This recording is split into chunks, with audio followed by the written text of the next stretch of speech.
La démocratie turque est une démocratie qui a ses caractéristiques propres.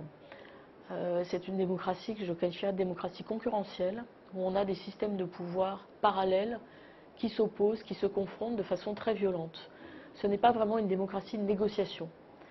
Aujourd'hui, ce qui pour moi est un petit peu plus inquiétant, c'est de voir qu'un acteur occulte, donc cette confrérie islamique, qui est un acteur dont on a dit aussi par ailleurs qu'il était peut-être proche des milieux qu'on appelle l'État profond, c'est-à-dire une sorte d'État parallèle. Alors ça, ce serait une sorte de coalition de nationalistes, de mafias, d'anciens militaires, qu'on accuse depuis les années 80 de diriger la Turquie dans les coulisses.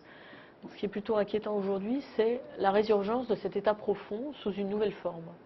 Alors on sait qu'elle est dirigée par un imam qui s'est exilé de Turquie parce qu'il était accusé d'activité anti-laïque, qui est le zélateur d'un islam plutôt inspiré des pratiques soufis, qui prône le dialogue des religions, qui a donc la réputation d'être une sorte d'islam d'intellectuel ouvert, mais en réalité, le fonctionnement de la confrérie s'apparente, semble-t-il, plutôt à une secte. On ne sait pas très bien qui en est membre, on ne sait pas très bien comment elle est financée.